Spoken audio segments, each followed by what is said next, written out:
buhay.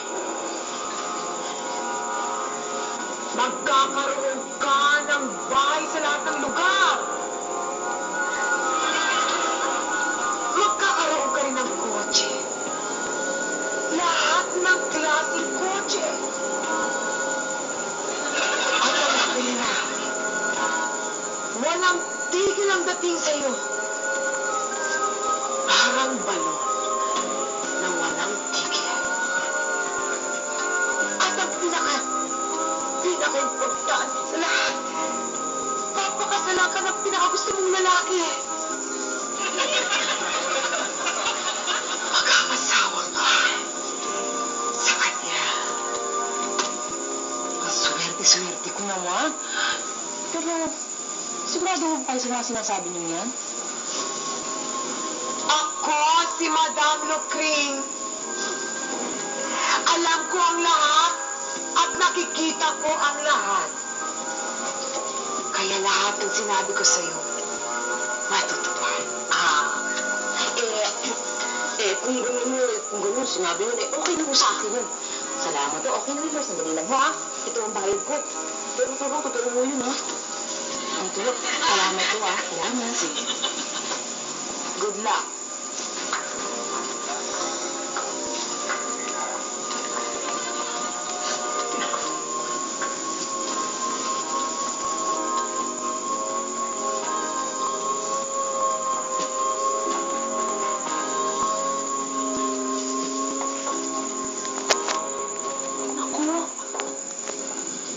Ganito palang itsura nito sa loob. Ay. Ako si Madame Lucring. Alam ko ang lahat. Nakikita ko ang lahat. Magpapahula ka pa. Ay, oo. Sana ho. Mukha atang kinakabahan ka. Medyo ho. Kasi unang punta ko pa lang sa gabi. Huwag kang kabahan. Huwag kang kabahan. Ako si Madame Lucring. Hula is my game. Maupo ka. Thank you. Anong gusto mo malaman? Magpapahula ka. Oo. Crystal ball! Crystal ball! Who's the fairest of them all? Teka ho. Hindi ho ba inilit yan ng nanay ni Snow White? Ito naman. Nagpapatawa lang ako.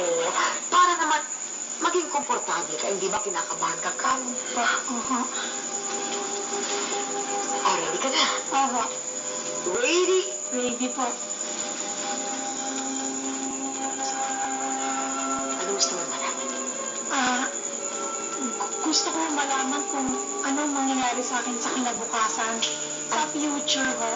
Ang dali yan. Pwede ho ba? Let me concentrate.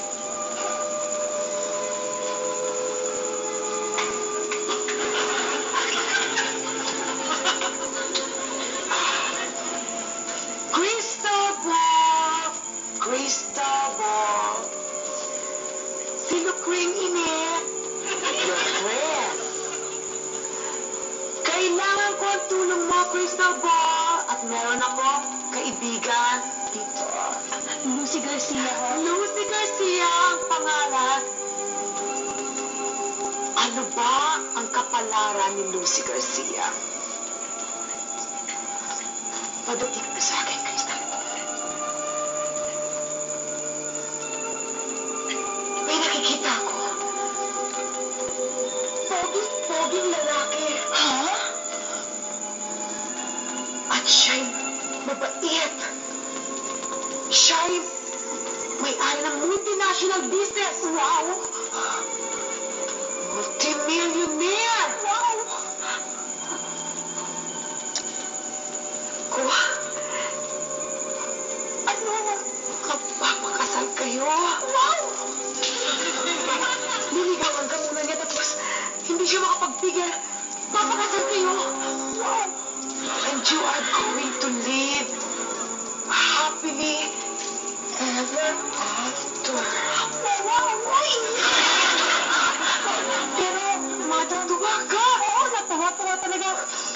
Madam Lete din siya makita ka. Naku, oo talaga raw. Madam Lukring, meron lang ako isang tanong. Ano yun? Eh, ano ang gagawin ko sa asawa ko tsaka sa tatlo kong anak?